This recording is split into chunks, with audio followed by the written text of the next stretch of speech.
Happy New Year, everyone. Welcome back to the Roker Rapport. There's loads to discuss today, and to join me in my rants and speculations, we have a few of the Roker Rapport lads with us.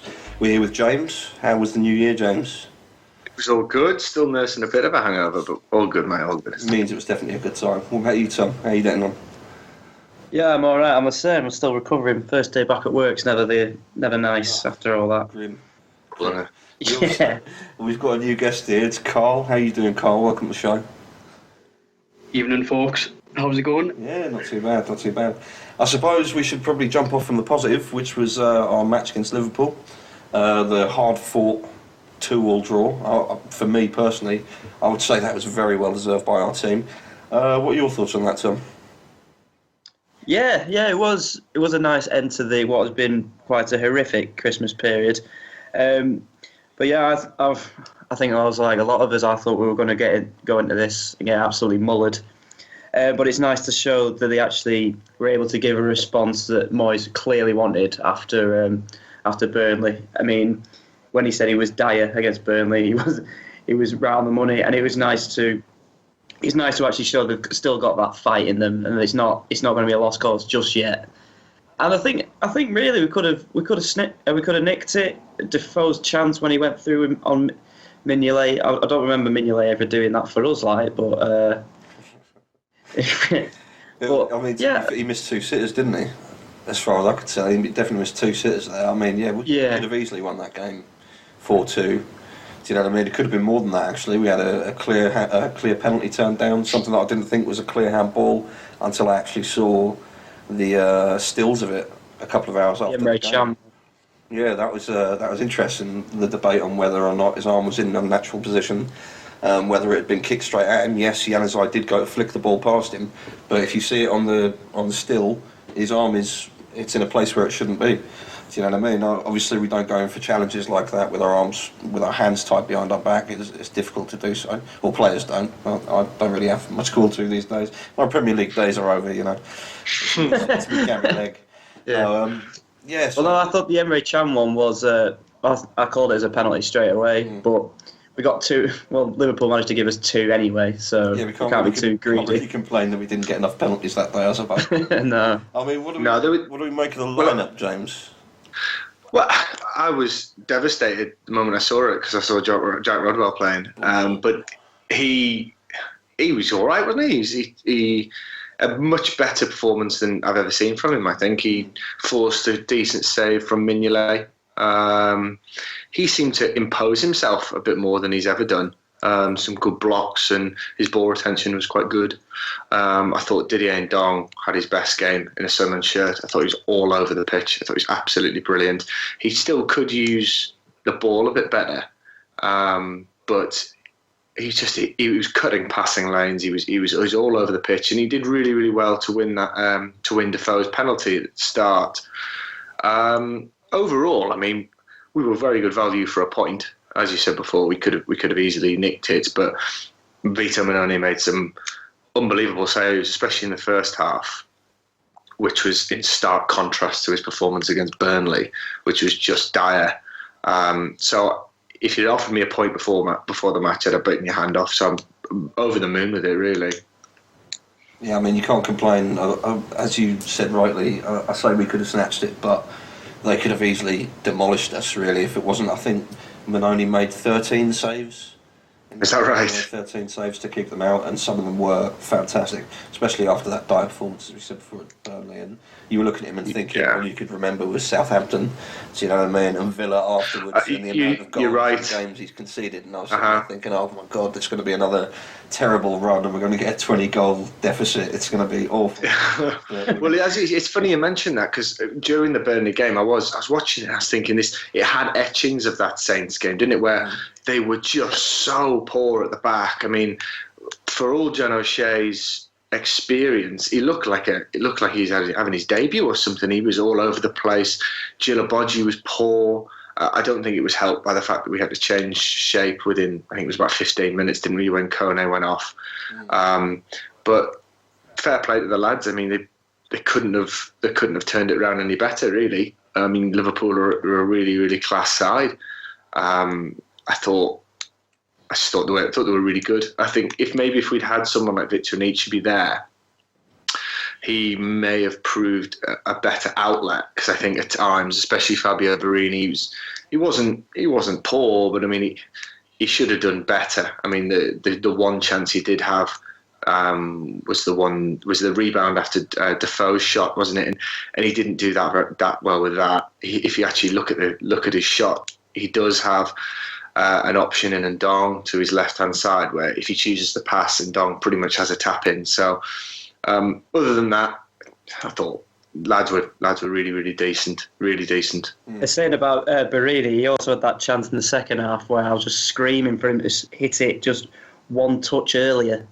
He seems to do that quite regularly. He gets in these scoring positions and it's just one touch too many, and then he gets closed down. I mean, Defoe's screaming for it to be laid off, but it was always his chance if he just took it a bit earlier than make the keeper work. What do you all make of the fact that Fabio tried to take the ball off Defoe for the penalty? Because I didn't see that. Yeah, I think in a way that's quite good. We've got players who are confident, they want to score. Yeah, I'd rather have. I know people fighting isn't really what you want to see, but at least the players are showing a bit of that they want to score. They want to take they've got the confidence to take the penalty themselves. Yeah, he wants the responsibility, I guess. Yeah, that's the word. You'd rather have that than them shirking away from it. Similarly, with that in mind, when you consider that Liverpool was also his former club, there was obviously something that he felt the need to get on the score sheet against them. Yeah, you're probably right. I think I just thought it put unnecessary pressure on Jermaine Defoe. I mean, Jermaine Defoe's as cool as out anyway, isn't he? Yeah, what pressure? But I did think if Defoe had gone and missed that penalty, I think Borini would be in for a bit of a hiding in the changing room, because it did put a bit of pressure on him. But I mean, fair play to Defoe, both of his penalties. I mean, the first one, no one saves that. It is a phenomenal strike. Really, I thought that had gone wide at first. Actually, it was so good. It was so horrible. Yeah, my heart was in my mouth. I thought, bloody hell, he's missed, but it was. You don't get much better than that. No, it was impeccably placed. You've got to say that, and with just enough power. I mean, when you consider Mignolet nearly got to it as well, it went in the right direction. So it wasn't like he didn't trick the keeper or anything like that. It was just real pedigree that came out of that shot. And similarly, the second one, I would agree with that as well. Well, we mentioned we've got bloody loads of questions on Twitter. I'll do my best to get through some of them. James mentioned John O'Shea earlier. We've got a question here from Michael. He's saying, for all the years of defending and the titles he's won, is John O'Shea struggling to lead the back line? Now, what would you say to that, Carl? I don't think he's struggling at all. I mean, obviously, Burnley was a horror show. You know, it's all right, it's done with. But against Liverpool, the defence was really solid, I thought. And, you know, O'Shea, he's been there, he's done it. You can see him talking players through the game. I noticed, especially with Donald Love, you know, he was pointing at Love, saying, do this, do that, be here. So I don't really think there's much of a problem. What about you, James? I don't know either. I think he has as much of a woeful display at Turf Moor it was for him. I think he was very, very solid against Liverpool. He was back to his assured best. I do think that is mainly because we actually sat a lot deeper, didn't we? I think against Burnley we played quite an unnecessarily high line at times, and when you've got someone like Gray that Burnley have, is it Andre Gray, I think, and he's so quick that I think it puts John O'Shea under more pressure, because he knows that he was slow in his prime. Never mind now. So when we sit a lot deeper, he's definitely a lot more comfortable. Well, that for me is I mean, I'm quite a detractor of John O'Shea. I mean, I can completely appreciate his experience, and as have we all, I've witnessed him have some fine performances in the last year. Do you know what I mean? Despite his age, to be honest, I thought he'd go when Wes Brown did, but no, he didn't. Well, that's clearly for financial reasons, I suppose. But it's also said about him that he's a fantastic skipper. He's a real personality in the dressing room and things like that. Yeah, exactly right. And I think we definitely need him. But also on that note, when you consider, didn't he start in central midfield against Burnley? Was he maybe slightly in front of the back? Yeah, it was more like a defensive mid. I actually thought it was a good decision by Moyes to play him there. I mean, he was heading everything away. Oh yeah, but like someone said earlier, it was when Corey had to go off and O'Shea went back, which it's a bit weird considering how he performed yesterday. But I think until Corney went off, we were actually the better team against Burnley.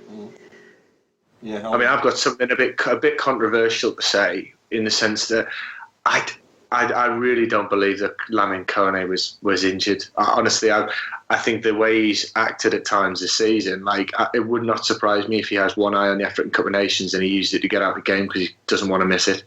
I would back up that conspiracy theory as well. Because he walked off just because I was quite near the front. I had a lovely seat literally next to the Burnley fans, which was horrible for all the way through. But I don't know what was wrong with him. I don't know what he'd done to himself. But when he come off after about 15 minutes, I was like, yeah, that makes a bit of sense. You don't really want to play more freezing on New Year's Eve when I've got to fly out to is it Gabon? Yeah, next it day. is. Yeah. And he'll be, bang up for playing in that tournament. A tournament they probably could win. So, yeah, it wasn't that surprising when he went hobbling off. And a tournament that would also lead to him being put up in the shop window. I mean, if he performs admirably, do you know what I mean? That'll improve his I mean, I wouldn't. None of us would be surprised to hear that you already had a move in the works to a specific club, be it Everton or something like that, or maybe Palace. No. Allardyce is there. I'm not sure if that would happen, but it might. It's a London club. You never know. That could give him more of an allure than Merseyside. Well, I think if anyone meets the 25 million buyout clause, he'll go. It's as simple as that. I mean, we to as well, aren't we? Yeah, this is the thing. I think David Moyes handled the Lamine Kone situation pretty much perfectly because he was setting out his stall to say, look, you can't just chuck your toys out your pram and walk over us here. He had to make a stand and show that he was the boss, and he did. And Lamine Kone came out worse because for all of his Twitter, hashtag Team Kone and all this bollocks that he goes on about, he's the first one to chuck his toys out his pram and look for a new deal. So I think if he were to go in January, we'd miss him because he's a fantastic centre-half, but his attitude is certainly questionable at times. You can't sell him to Palace, though. No. But then, do you seriously think I can't see Palace being in and around the relegation zone now? Now they've got Sam. They've got a really decent side. They've got some decent players. I'd think they'll finish comfortably lower mid-table now. Unfortunately, under Pardew, I'd say they'll go down, but not under Sam. And they've got two decent centre halves in Dan and Delaney, is it, at the back? Yeah. Is it Tompkins as well? He's not. Yeah. He's not bad. But no, I mean... So you don't want him? No, we don't want that happening, but it is going to happen, so it's impromptu turned into a Palace podcast. A bit of a Palace... Well, actually... Should get some of those, flares and stuff, dancing around in black shirts or something. Oh, no. Before we go on to the January transfer window, we mentioned Rodwell earlier. Also, a question, I might as well put one of the questions out here. Dan DeLeo, was that the real Rodwell? I don't know. I don't know if it was the real Rodwell. It certainly wasn't the Rodwell we've been used to for the last few years. Yeah, what is the real Rodwell? Yeah, exactly. If that is the real Rodwell, then please stand up. Yes, we'd be happy with that. But on his performance, it was a fantastic performance from him. That half volley that he forced the save from Mignolet with, if that had got in, we'd have just been screaming about that. That would have been where would that have come from? Apart from his distribution, his interceptions, his energy. I haven't seen him play with that much energy, ever. I haven't seen him commit himself. I mean, normally he runs around like he's terrified that if he goes in for a challenge, he's just going to shatter into a million pieces. And he's right to have that fear, I suppose.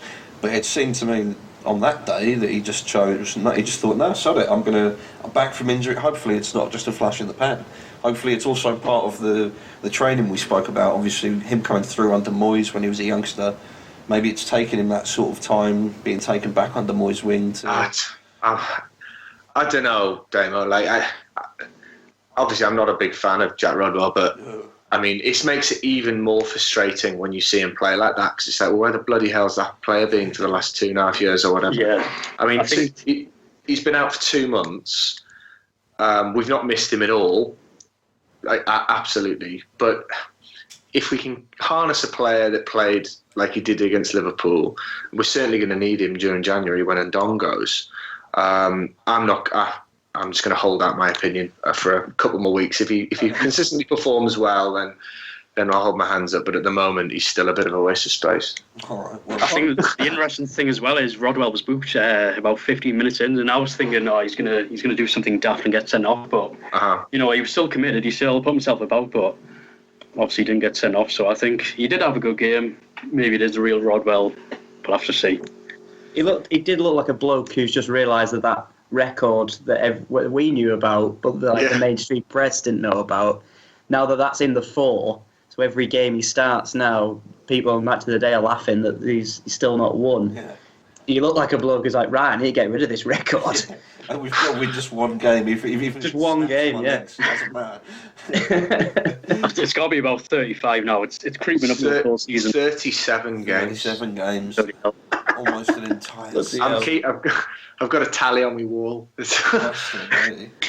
That would be like a 6-point season or something like that, wouldn't it? Yeah, something like that. Yeah.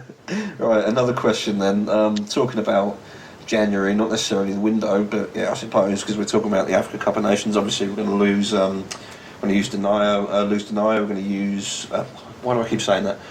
Going to lose Kone. We're not losing Pappy. I think it turned out he hasn't been called up, so we're quite. No, he's on the reserve list. He is on the reserve list, so we've got to worry about that slightly.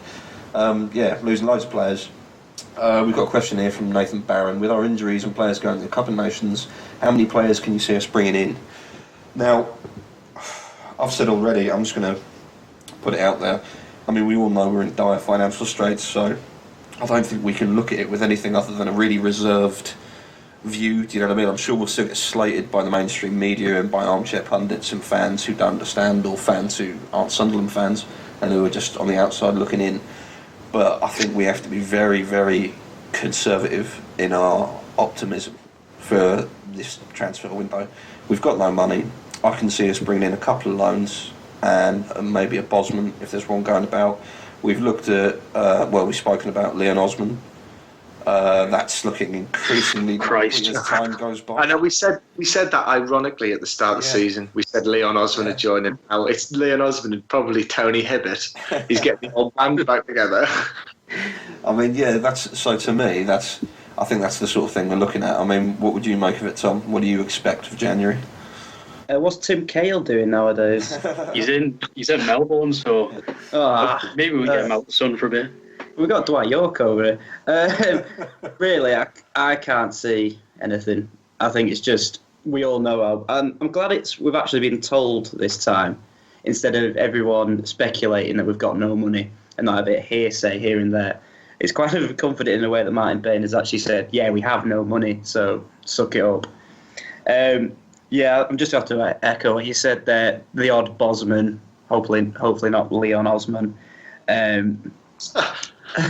Thank you.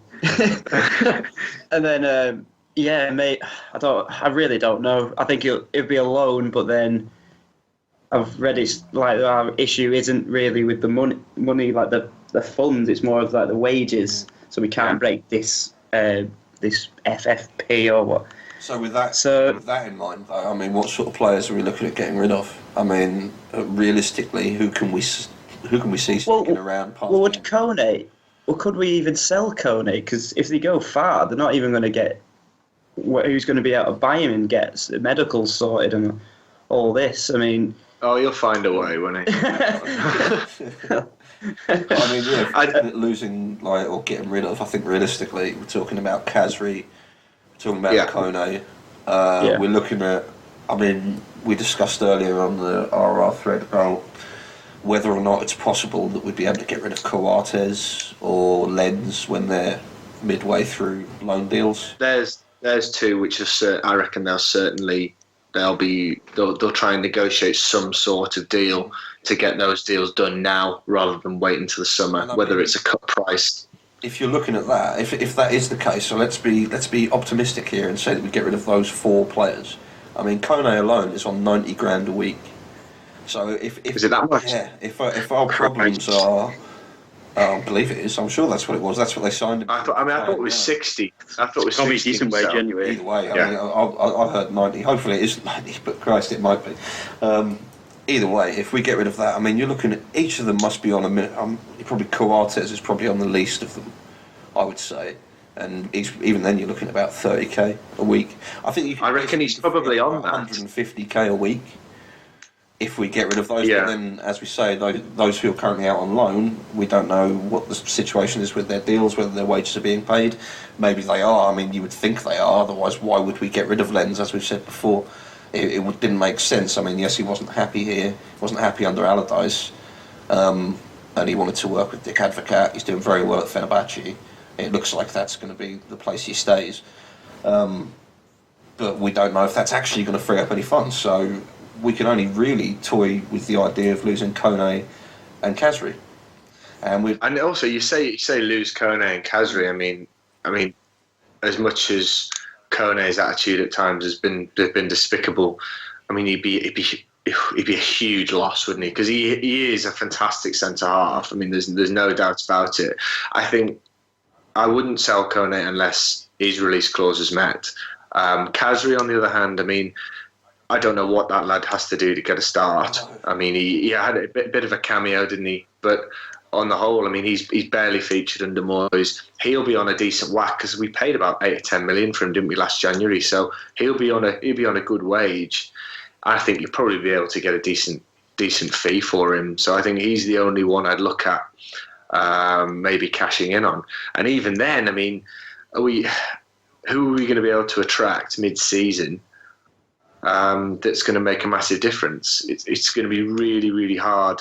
And Moyes is going to have to maybe look down the leagues, isn't he? He's going to have to look at the Championship. He's going to have to look at League One, and hopefully pick out some players who've got, a lot of bottle. I think that's what we really need. Do you reckon he'd go back in for Stephen Naismith if he could? I think if you could afford him, I think you probably would, mate. Yeah, and also, I mean, I wouldn't be too disheartened with someone like Stephen Naismith coming in because he could play out wide, couldn't he? He could also play down the middle as a worst case scenario. He's busy, but I mean, what's gone wrong for him at Norwich? There's got to be a reason he can't get into their team. So I listened the other day to some Norwich Norwich fan who was a journalist on that Football Weekly, a rival podcast. And he was saying that Naismith's had a bit of a attitude issue of late, but then Norwich have just gone down the pan, and they're all having a bit of issues with the manager there. So it might just be a case. But if he came up here with Moyes in charge, who he did so well with, then you could see that working. Because he would be a very good, like, if we're not just going to play Kazri at all, there's no point of him being here. So you might as well have someone he is going to play. Yeah. Give us an option instead of just bringing on right backs every game. Yeah, exactly right. It's actually, that's a Moyes move. It really is. But to be fair, it did work yesterday, so. Yeah, I guess so. But I mean, the whole Naismith, it's actually an interesting point because he would be a lot more dependable than someone like Wahbi Kazri because I think he thinks he loses the ball a bit too much, doesn't he? And he actually does at times. So maybe someone like Naismith will be a steady pair of hands. And seeing Peter Crouch do well in the last few weeks, it breaks my heart because I just think that he's not going to come now. Because I've said for weeks he would be the perfect player to bring in January. Because if we had someone like Peter Crouch playing at the weekend, he would have given us such a bad outlet. Because if you have someone like Crouch alongside Defoe and someone like Adnan Januzaj buzzing in around them, who actually I reckon I can speak for everyone, we've all been so impressed with him, haven't we, over the past few weeks. And he's been really good. I think the key signing he needs to make is someone who he needs another big target man, and maybe if it's someone like Peter Crouch, I think we'd all be happy with that. Crouch has played with Defoe at Portsmouth and Tottenham, hasn't he? Yeah. So there you go, rekindle and get that band back together. As well.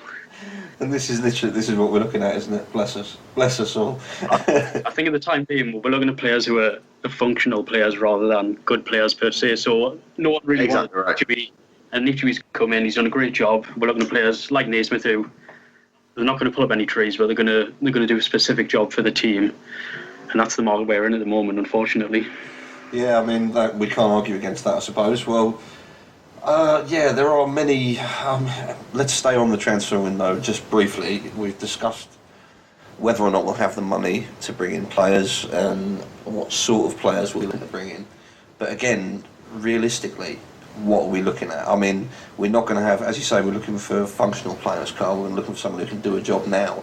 But is this just going to be? Are we basically writing off this transfer window? Is this just a get something in to survive, and then just forget we did it? If it goes wrong, it goes wrong. If it goes right, fantastic. Maybe, but also you've got to remember that all of the sounds coming from Martin Bain and from David Moyes is they want to build something for the future. So I think if they could get someone in who could maybe tick both boxes, I do think he'll look to the Championship and League One, and he'll look, is there any younger English players who could probably do a steady job? And also there has to be. There are always gems in the lower places, but than scouting ability is the trouble. But they come at a premium now, don't they? Even these Championship players. I mean, Villa spent close to 80 million quid. Is it Ross McCormack? I swear he's got combined transfer fees of something like 50 million quid now. And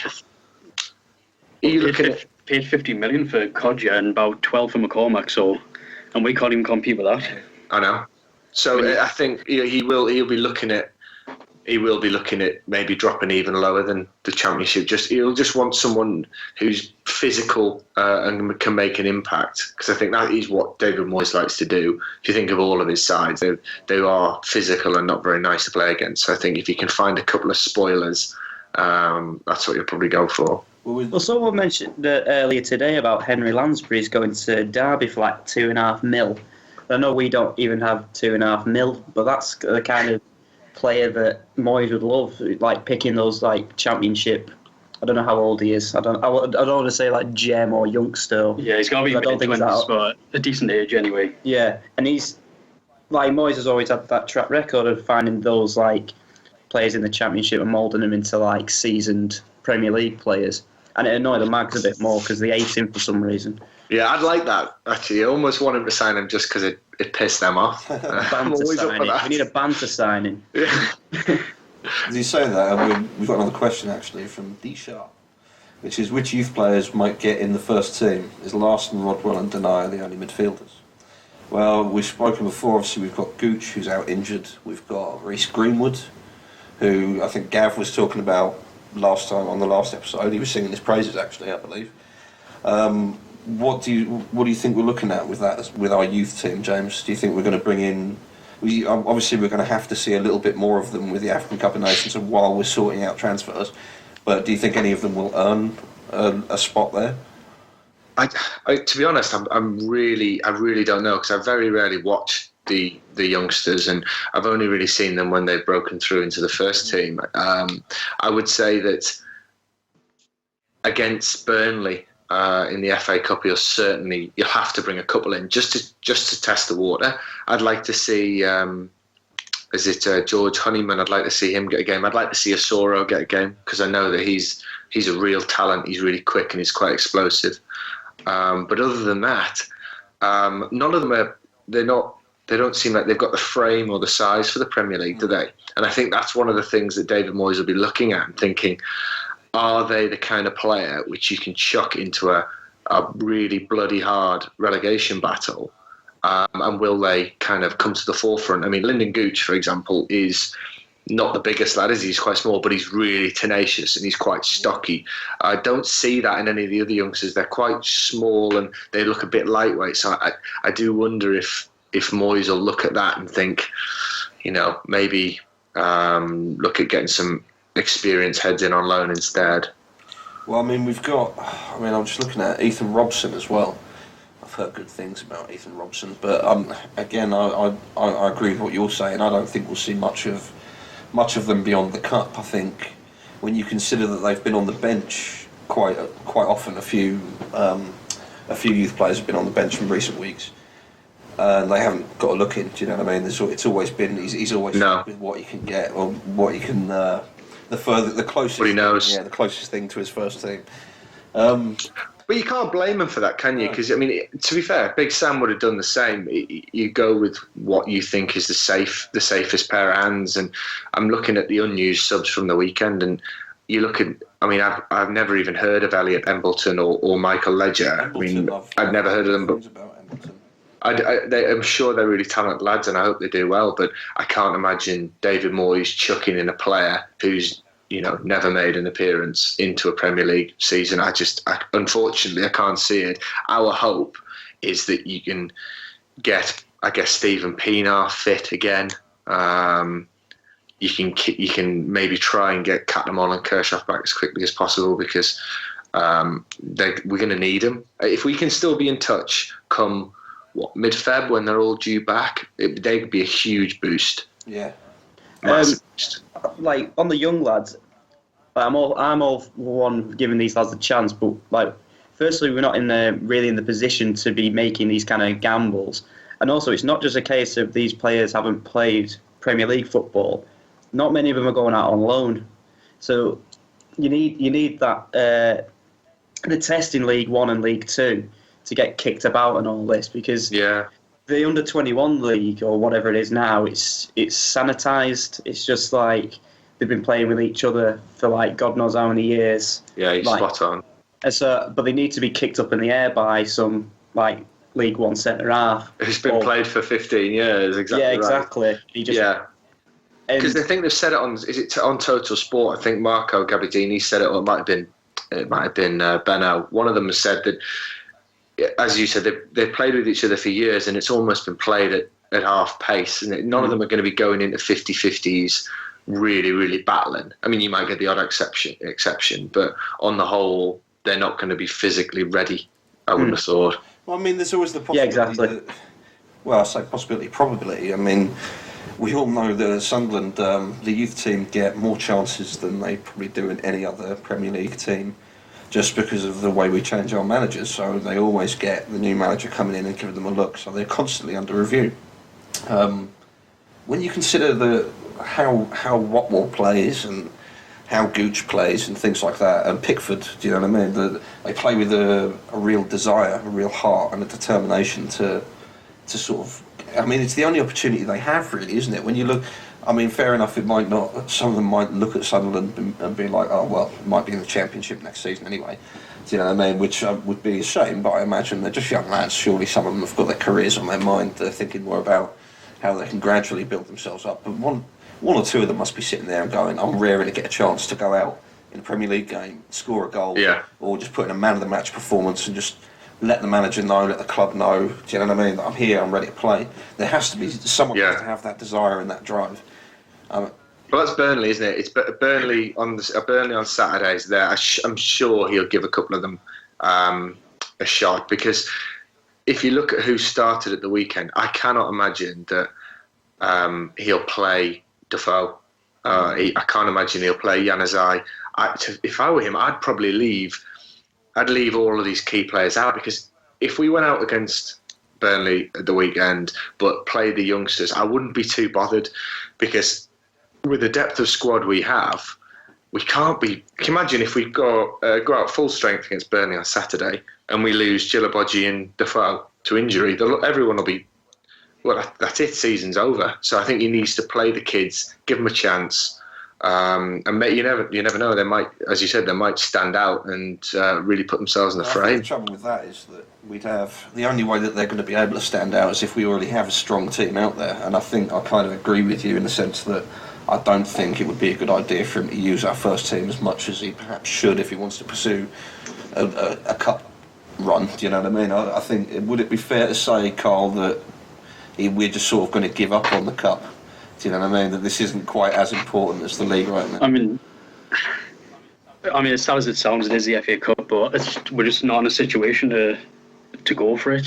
If you look at the bench at the weekend, like James says, you don't really recognise anyone. We've got about 12 first-team players, so we just need to keep the first team away from the cup, as sad as that is. Yeah, that's how you feel. Just keep them away. Just bring out all the other 23, basically. Put them in quarantine for a week. It's just. It's really sad to say, but we just need to give the young ones a shot and keep the players we've got fit.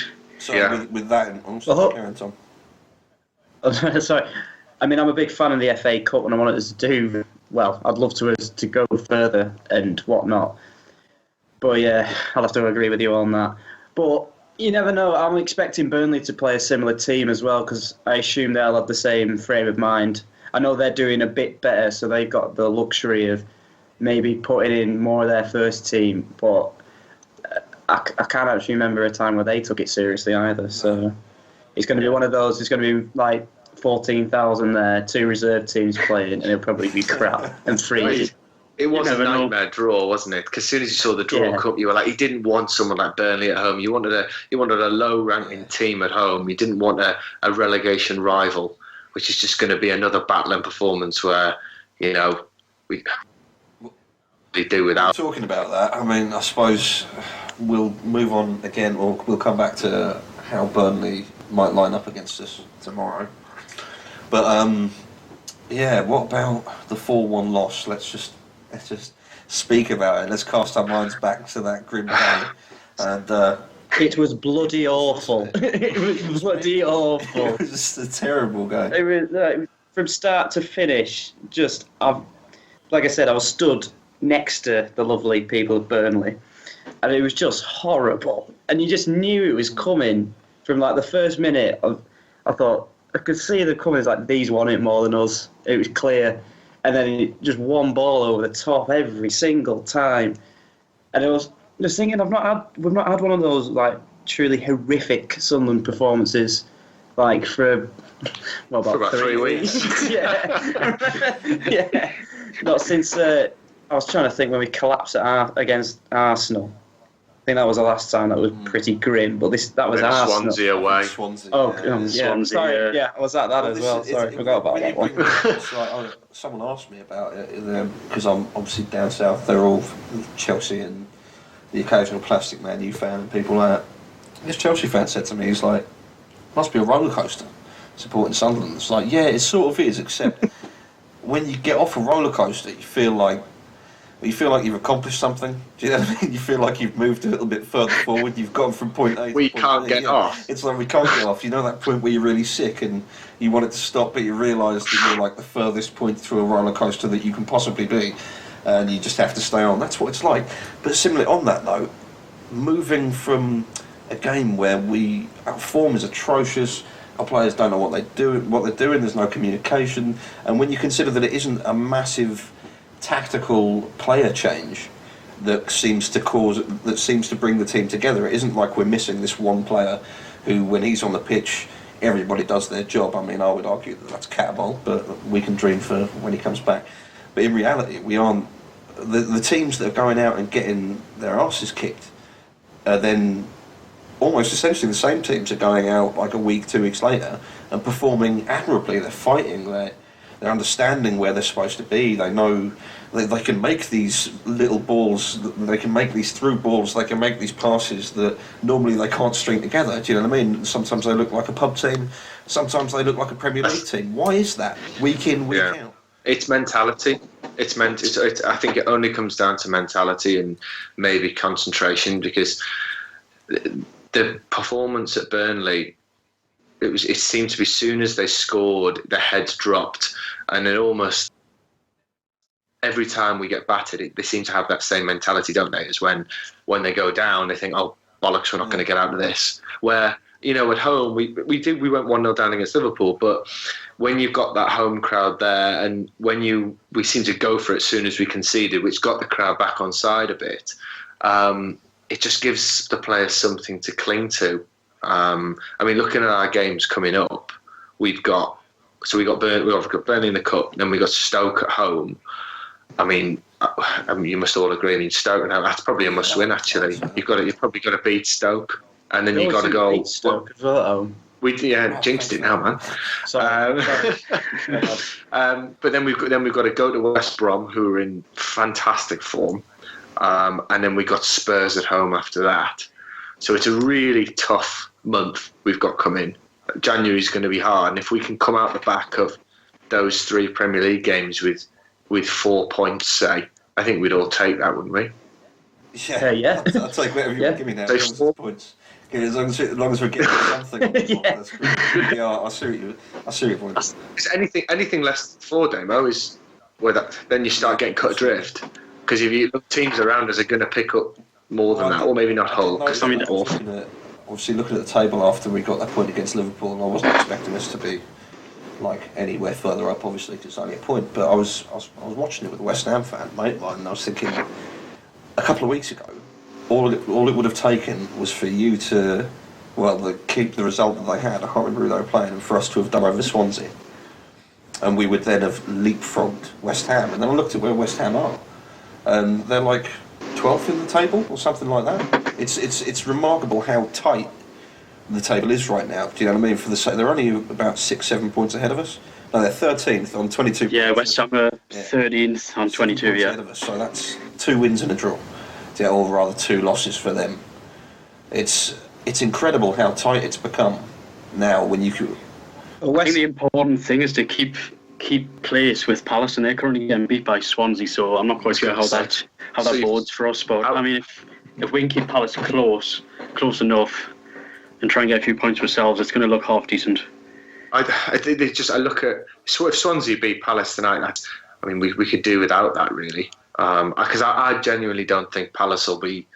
I just have this feeling that they're going to get out of it with Sam. We saw what he did to us, and he's had a much better group of players than he had when he was with us. So I can't imagine Palace being in and around it come the end of the season, which means you need Hull and Swansea to stay down there. There's going to be another couple of teams who get dragged into it. I think Watford could easily get dragged back into it. Other than that, I mean, maybe Leicester. You look at them; they've not been very good, have they, at all? Their confidence is at an all-time low, so they could easily get dragged into it as well. Middlesbrough as well. I'd love to see them get dragged in there. The thing with Middlesbrough is that they don't score a lot, but they don't concede a lot, so a lot of the games are tight. It's quite hard to judge. So we're looking at, that's it basically, I suppose. We're looking at Burnley. What we're going to do for predictions, we're thinking that we're going to bring out a really a weak team, if that's something we're even capable of doing now, or something we don't do every week, rather. We think they're going to do what? They're not going to do the same, are they? I mean, Tom mentioned earlier they might go for the same idea. Well, I imagine they'll. You're going to mention Joey Barton? Yeah. Oh well, if we must. Yeah. That lovely bloke could be playing, I imagine. So he has served his ban then. Well, I thought he was cleared to play, but then there's this betting thing hanging over his head. I don't know if he is banned or if he isn't banned, that's great, I guess. Either way, but yeah, it's a nightmare if they win. Just imagine the Twitter message. Oh yeah, still going about the 5-1 or something. Yeah, carry on. Sorry.